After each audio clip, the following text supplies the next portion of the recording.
오늘은 교회의 머리 대신 그리스도라는 제목으로 함께 말씀을 상고하고자 합니다.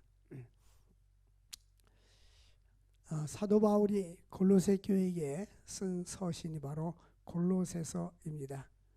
이 골로새서는 에베소처럼 큰 도시는 아니었지만 그 당시에 무역과 또 상업과 교통의 중심지이기도 합니다. 많은 사람들이 오가는 그곳에 바로 골로새 교회가 세워졌습니다. 근데 이 골로새 교회는 바울 사도가 세운 것이 아니라 에바브로 디도를 통해서 세워진 것으로 알려졌습니다. 과거 우리나라도 60년대, 70년대는 이 가정집에서 교회가 세워지고 개척을 해서 예배당이 지어지는 것을 많이 보았습니다. 그리고 2000년 전에 초대교회 때도 이러한 상가 건물이 없었기 때문에 대부분의 가정주택에서 예배를 드렸습니다. 그래서 로마서 16장에 보면 어느 집에 있는 교회에게 편지하노니 누구의 문안하라. 그러니까 이 교회가 바로 가정집에서 모여서 성도들이 함께 예배를 드린 것을 알 수가 있습니다. 그래서 이 골로새 교회를 향하여서 바울은 편지를 쓰고 특별히 하나님께 기도와 간구를 하고 있는데요. 이 골로새서의 핵심은 바로 예수 그리스도가 주가 되신다 하는 것입니다. 골로새 서신이 기록될 당시에 초대교회 당시 때는 많은 환난과 핍박이 있었습니다. 로마의 황제들이 10대 박해가 있었는데 10명의 황제들이 약 300여 년 동안 계속 박해가 있었습니다. 그래서 이 박해 시대 때에 교회들이 세워지고 초대교회 성도들이 신앙생활을 하게 됐습니다. 그런데 무엇 때문에 박해를 받았느냐면 로마의 황제가 주다. 황제는 나의 주십니다라는 고백을 하게 합니다. 근데 예수 그리스도를 믿는 사람들은 황제가 우리의 주가 아니라 예수 그리스도가 나의 구세주이십니다. 예수 그리스도가 나의 주인이십니다. 라는 이러한 고백을 하게 됩니다. 주가 주되시고 그리스도가 나의 주되심을 고백하게 된 것입니다. 우리는 누가 나의 삶의 주인이냐? 어떤 사람은 삶의 주인이 자기 자신인 사람이 있고, 어떤 사람은 나의 주가 물질인 사람이 있고, 어떤 사람은 명예인 사람이 있습니다. 그러나 우리의 주는 예수 그리스도십니다. 바울이 골로새 교인들을 향해서 기도하고 소망하는 바가 있었습니다. 그 첫 번째는 9절 말씀입니다. 하나님께서 너희로 하여금 모든 신령한 지혜와 총명으로 하나님의 뜻을 아는 것으로 채우게 하시고, 이 바울의 기도는 우리의 기도와 차원이 다릅니다. 보통 우리들의 기도는 나의 유익을 위해서 하나님 사업이 잘 되고 장사가 잘 되고 직장이 잘 되고 내가 건강하고 우리 자녀가 잘 되고 뭐 이렇게 자기중심적으로 자기의 유익되기 위한 그런 기도를 많이 합니다. 바울은 바울 서신을 보면 에베소 교회를 향한 기도도 그렇고 이 골로새 교회를 향한 기도를 보면 그러한 기도는 나와 있지 않습니다. 이 바울의 기도는 하나님 저들에게 신령한 지혜를 주옵소서, 총명을 주옵소서. 그래서 하나님의 뜻을 먼저 아는데 하나님의 뜻으로 아는 것으로 가득 채워 주시옵소서. 이란 기도를 드리고 있었습니다. 우리들도 하나님께 기도할 때에 하나님이 무엇을 우리에게 먼저 주시길 원합니까? 솔로몬은 왕이었어요. 그리고 부족함이 없었습니다. 근데 하나님이 1000번제를 드렸을 때 하나님은 솔로몬에게 솔로몬아 내가 너에게 무엇을 줄까? 열왕기상 3장 5절에 그렇게 물어봤습니다. 내가 너에게 무엇을 줄고 너는 구하라. 너가 구하면 너가 원하는 모든 것을 내가 너에게 주리라. 이렇게 말씀했습니다. 근데 솔로몬은 하나님 내가 백성을 잘 다스리고 재판할 수 있는 지혜를 주옵소서. 그래서 하나님께서 열왕기상 3장 13절 말씀에 보면 하나님께서 지혜롭고 총명한 마음을 주시는데 네가 구하지 아니하는 부귀와 영광도 내게 주리라. 그 열왕기상 3장 12절 말씀에 보면 내가 네 말대로 지혜롭고 총명한 마음을 준다. 그러니까 네 말대로는 말은 하나님께 간구한 대로 하나님께 기도한 대로 내가 말한 대로 하나님은 주신다는 거예요. 그러므로 너의 앞에도 너와 같은 자가 없고 너의 뒤에도 너와 같은 자가 일어남이 없을 것이라고 말씀했습니다. 오늘 우리는 주님 앞에 지혜를 구해야 합니다. 우리는 이 코로나 바이러스 이란 전국 속에서 이런 혼란한 가운데서도 하나님께 지혜를 구해서 우리가 지혜롭게 살아야 될 줄로 믿습니다. 잠언 3장 15절 보니까 지혜는 진주보다 귀하다. 사람들은 금이나 은이나 물질을 아주 귀하게 생각합니다. 그런데 성경은 우리에게 하나님이 주시는 이 지혜는 세상의 진주나 금은보화와 비교할 수 없이 진주는 귀하다고 말씀합니다. 지혜는 귀하다고 말씀합니다. 잠언 31장도 보니까 누가 현숙한 여인을 찾아 얻겠느냐, 그 값은 진주보다 귀하다. 우리가 지혜로운 삶을 사는 것은 참으로 가치 있는 일입니다. 그러므로 여러분들은 하나님 앞에 지혜를 달라고 기도하고 지혜롭게 인생을 살아갈 수 있기를 주의 이름으로 축원드립니다. 우리가 지혜롭지 못하기 때문에 많은 실수를 하게 되고 또 실패를 하게 됩니다. 지혜로울 때 특별히 이 지혜는 세상적인 지혜와 하늘의 지혜가 있어요. 야고보서 보니까 하늘의 지혜는 성결하고 화평하다고 했습니다. 거룩하고 순수한 겁니다. 그러나 세상적인 지혜는 정욕적이고 쾌락적인 것입니다. 그래서 우리는 하늘의 지혜를 얻어서 살아갈 수 있기를 원합니다. 사도행전 6장 3절에 보면 초대교회의 사도들이 교회 중직자들을 직분자를 세울 때에 성령과 지혜가 충만한 사람을 세웠어요. 근데 항상 이 성령과 지혜 충만, 성령과 은혜가 충만, 이게 이 지혜는 성령을 통해서 주어지는 것을 알 수가 있습니다. 그러므로 우리가 하나님 앞에 성령과 지혜가 충만하기를 원합니다. 근데 여기 보면 성령과 지혜가 충만하여 칭찬받는 사람이라고 있습니다. 지혜롭고 성령 충만하면 사랑과 하나님 앞에 인정받고 칭찬받는 인생을 살아갈 수가 있는 것입니다. 그러므로 하늘의 지혜를 구해서 지혜롭고 가치 있는 인생을 살 수 있기를 원합니다. 시편 90편에 보면 우리 인생의 연수가 70이요 강건하면 80이라고 있어요. 우리 인생이 살면은 70살 살고 강건하면 80살 사는데 그 연수의 자랑은 수고와 슬픔뿐이라고 말하고 있습니다. 그러면서 이어서 모세는 시편 90편에서 이런 말을 합니다. 하나님, 나에게 이 연수를 계수할 수 있는 지혜를 주옵소서. 우리 인생의 날수가 많지 않은 것을 계산하게 해달라는 것입니다. 우리는 보통 죽음을 생각지 않냐고 인생을 살아갑니다. 그러나 언젠간 우리가 이 세상을 떠날 때가 있는 것입니다. 대부분의 여기 계신 분들은 소수의 몇 사람을 빼놓고는 살아온 날이 많습니다. 앞으로 살 날이 많지 않다는 것입니다. 60세, 50세, 60세 지난 사람들은 대부분 이제는 우리의 날수가 카운트다운이 되어서 언젠가는 하나님 나라에 가야 된다는 사실을 알 수 있기를 원합니다. 그래서 모세 하나님, 나에게 지혜를 줘서 우리 인생의 날수가 짧다는 것을 알고 이 날을 가치 있게 살게 해달라고 하나님 앞에 간구하게 됩니다. 우리를 또 하나님 시간 관리도 잘하고 지혜롭게 내 인생을 살아갈 수 있게 해달라고 기도할 수 있기를 원합니다. 그래서 하나님의 뜻을 아는 것으로 채워달라고. 그래서 내 뜻이 아니라, 내 계획이 아니라, 내 인생의 목적이 아니라 하나님의 뜻을 알아서 그 하나님의 뜻대로 살아가는 나의 삶이 되게 해달라고 기도하고 있습니다. 우리를 또 하나님 내 뜻대로 마옵시고 아버지의 뜻대로 되기를 원한다는 그러한 기도처럼, 예수님의 기도의 모델처럼 우리를 또 하나님의 뜻이 나의 삶에 채워지고 하나님의 뜻이 이루어질 수 있기를 간구할 수 있기를 바랍니다. 우리 선배 목사님이 나보고, 송 목사 60째 나가면 금방이야, 금방 은퇴해. 그런데 세월이 왜 이렇게 빨리 가는지 몰라요. 그런데 저는 하나님 앞에 늘 기도합니다. 솔로몬에게 지혜를 주신 하나님, 저에게도 지혜를 주셔서 지혜롭게 남은 인생을 살게 하시고 또 더 가치 있는 인생을 살게 하시고 하나님이 기뻐하는 일을 많이 하다가 하나님 나라 갈 수 있게 해달라는 기도를 합니다. 여러분, 우리가 하나님의 뜻으로 채워질 수 있기를 바랍니다. 갈라디아 1장 10절 보면 바울 사도는 내가 사람을 기쁘게 하랴 하나님을 기쁘게 하랴. 여러분, 우리가 인생을 살다 보면 선택을 해야 됩니다.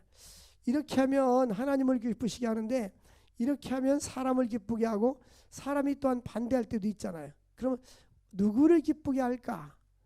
내가 지금까지 사람의 기쁨을 구하였다면 그리스도의 종이 아니라, 그러니까 바울은 사람을 기쁘게 하기 위해서 산 것이 아니라 하나님을 기쁘시게 하는 것이 그의 삶의 목표였어요.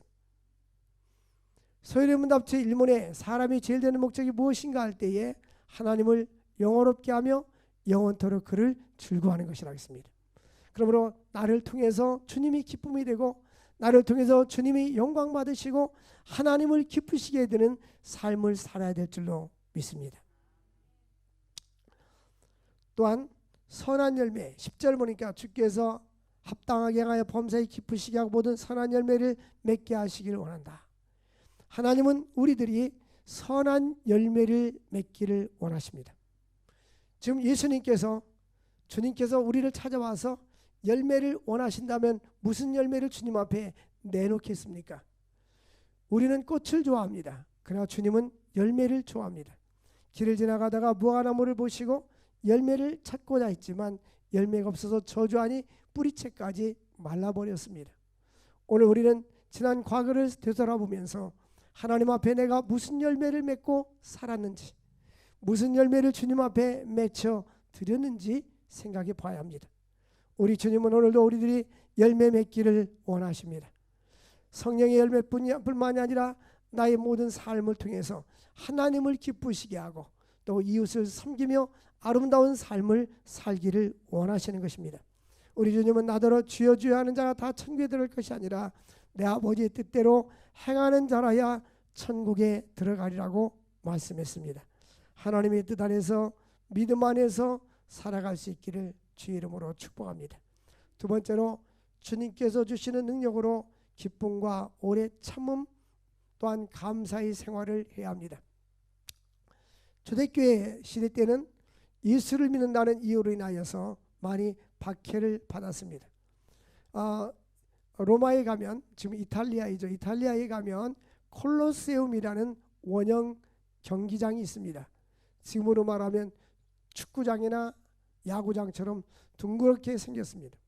그리고 이 운동장 위로부터는 높이 이렇게 되어 있기 때문에 사자들이 뛰어오를 수 없을 만큼 높이 만들고 그 이제는 계단으로 된 원형 극장이 있습니다.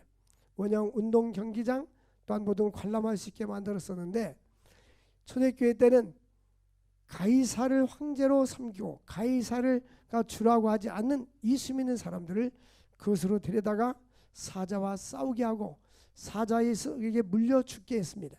사람들은 그것을 보면서 희열을 느끼기도 했습니다. 어떤 사람들은 감옥에 갇히기도 하고 어떤 사람은 목이 잘려서 죽는 죽음도 당하기도 했습니다. 약 300년 동안 초대교회 때 주 313년 기독교가 자유를 선포하기 전까지는 10명의 황제들이 약 300년 어간 동안 기독교인들을 많이 핍박하고 박해를 가했습니다. 이 골로새 교회도 여러 가지 이단과 우상 숭배자들로부터 핍박과 박해를 받았습니다. 그때 성경 말씀은 주님께서 주시는 능력으로 기쁨으로 참아라. 오늘 말씀에 보니까 주님께서 주시는 능력이라고 합니다. 11절에 보니까 모든 능력으로 능하게 하시고 견림과 오래 참음에 이르게 하시고, 우리가 위기를 당할 때 어려운 일을 만날 때 오래 참음이라는 것은 바로 상대방으로 하여금 내가 불이익을 당하거나 모욕을 당하거나 핍박이나 환난과 어려움을 당할 때 참는 것을 의미합니다.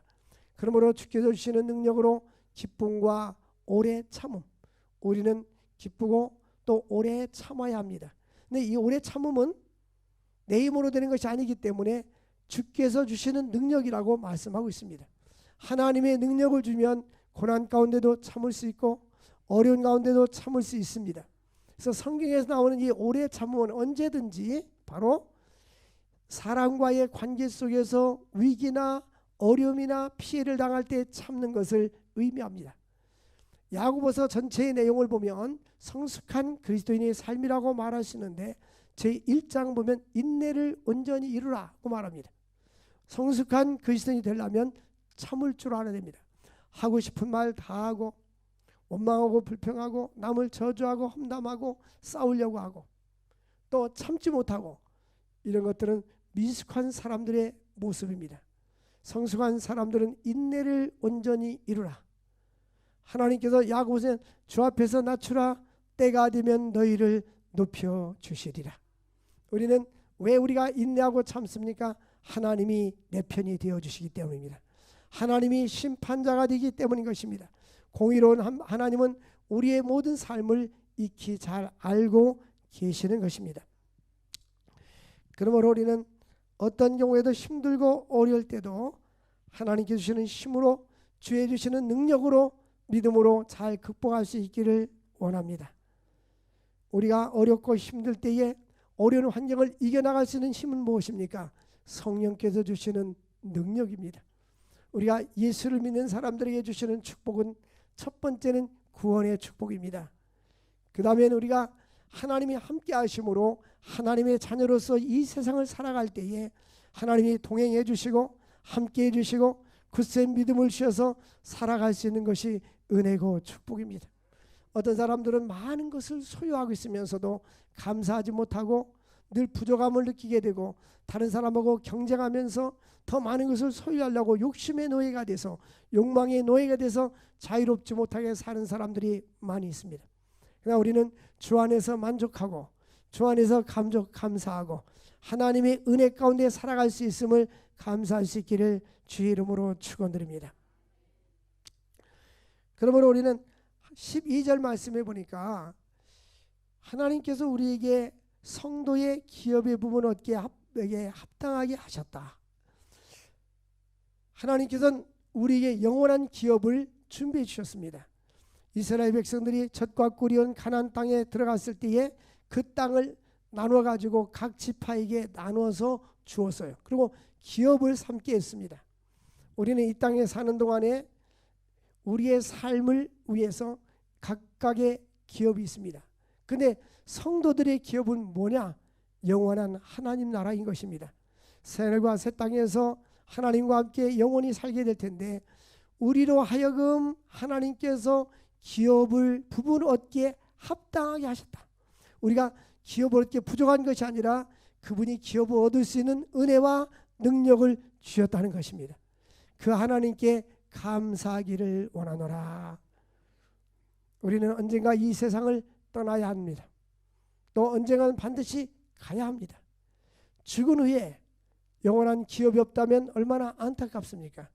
우리를 예수를 믿는 자에게는 영생이 있고 생명이 있고 하나님이 예비하신 새하늘과 새 땅과 영원한 기업이 우리에게 주어지는 것입니다. 예수를 믿는 자들에게는 생명이 있고 아들 예수를 믿지 않는 자에게는 생명이 없는 것입니다. 그러나 예수를 구주로 영접하지 않는 사람들은 영원한 지옥 형벌을 받게 되는 것입니다. 그래서 13절 말씀에 보면 그가 우리를 흑암의 권세에서 건져내사 그의 사랑의 아들의 나라로 옮기셨다. 이 흑암의 권세는 뭡니까? 사탄의 세력입니다.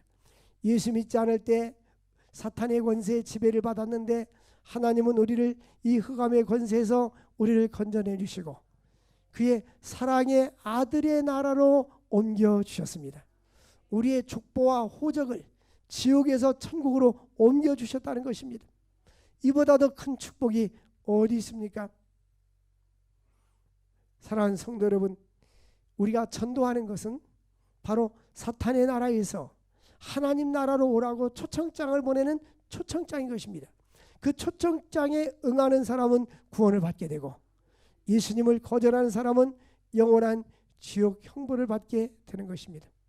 우리는 나만 예수를 믿을 것이 아니라 내 주변 사람들에게 예수를 증거해야 합니다. 가장 큰 선물은 예수 그리스도입니다.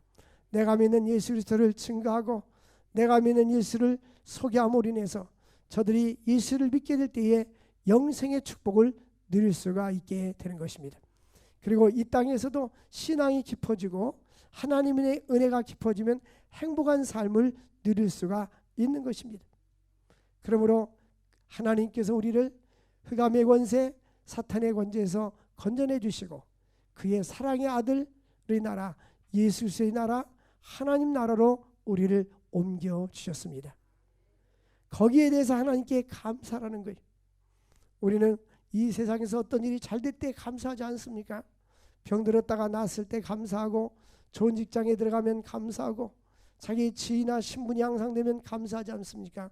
근데 바울의 감사는 그런 감사가 아니라 하나님께서 사탄의 권세에서, 저 음부의 권세에서, 마귀의 지배 아래 있던 우리들이 이제 예수 그리스도를 통해서 하나님의 아들의 나라로, 영원한 하나님 나라로 옮겨주셔서 그 기업을 얻게 하신 것에 대해서 감사를 한 것입니다. 우리도 영원한 하나님 나라 기업을 주신 것을 감사할 수 있기를 원합니다. 지난주 월요일날 우리 아버님 추도 예배라서 고향에 산소에 갔습니다. 가스한 성결교회 성도들 소천한 분들 무덤이 쭉 있는데, 제가 시골에서 살았기 때문에 거기 보면 제가 아는 사람 이름들이 많이 있는데, 이분은 젊었는데 일찍 갔네, 이분은 벌써 가셨나, 이렇게 나이 보니까 가실 때 됐는데, 가시긴 가시는데 보면 많은 사람들이 다 거기 있는 사람들, 그 묘비에 이름 있는 사람들 대부분 제가 아는 사람들, 제가 주일학교 다닐 때, 중고등부 다닐 때 집사님, 권사님, 장로님이었던 분이 거기 많이 와 계신 거예요.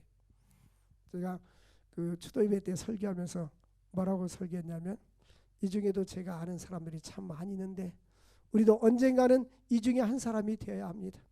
하나님 우리에게 남은 생명을 주셨을 때에 하나님의 영광을 위해서 살다가 주님 부르시는 그날에 하나님 나라 갈 수 있기를 원합니다. 우리 이런 소망을 가지고 살아야 됩니다. 마지막 결론으로 말씀을 드리면, 하나님이 주시는 가장 놀랍고 큰 은혜의 축복은 뭐냐? 14절에 보니까 그 아들 안에서 우리가 속량 곧 제사함을 얻은 것입니다. 예수님의 권세 중에 최고의 권세는 제사함의 권세입니다. 우리를 속량하셨단 말은 우리의 죄값을 예수님 십자가에서 죽으시고 피를 흘리면서 그 값을 대신 지불해줬다는 것입니다. 그리고 제사함은 죄를 인정하지 아니하고 우리의 죄를 다 씻어주시고, 어떠한 죄를 짓든지 주님은 인정하지 아니하고 용서해 주신다는 말씀인 것입니다. 기독교에서 제사함을 뺀다면 아무것도 아닙니다. 우리 주님께서 십자가에 달려 돌아가실 때에 이제 성찬식 때 그런 말씀했습니다.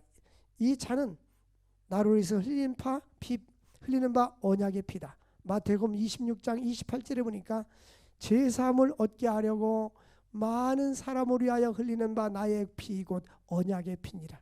예수 그리스도의 보혈의 피는 우리로 하여금 제사함을 주시는 거예요. 그 피가 마음속에 큰 증거 됩니다. 예수 그리스도의 보혈의 피, 언약의 피는 우리로 하여금 제 용서와 제사함을 주시는 것입니다.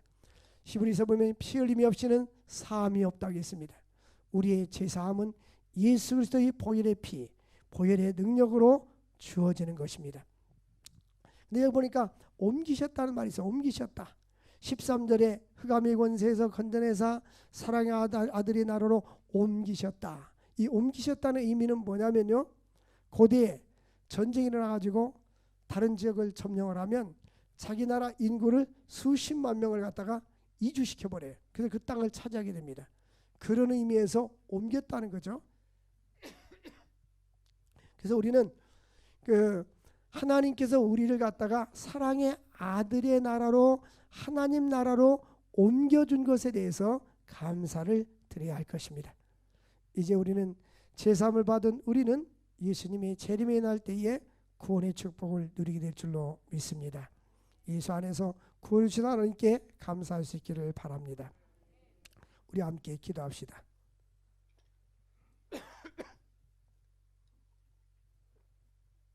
하나님 아버지, 감사합니다. 우리를 죄에서 구원해 주시고 흑암의 권세에서 건져내사 사랑의 아들의 나라로 옮겨주셨음을 감사합니다. 하나님, 저희들에게 신령한 지혜와 총명을 주셔서 하나님의 뜻을 아는 것으로 채워주시고 범사에 선한 열매를 많이 맺게 하여 주옵소서. 하나님 나라 기업을 얻을 수 있는 저희들 될 수 있도록 은혜 나리워 주옵소서. 하나님, 예수 안에서 우리에게 제사함을 주신 것을 감사합니다. 제사함의 은총에 감사하며 살아가게 하여 주옵소서. 예수님의 이름으로 기도합나이다. 아멘. 우리 함께 91장 찬양하겠습니다.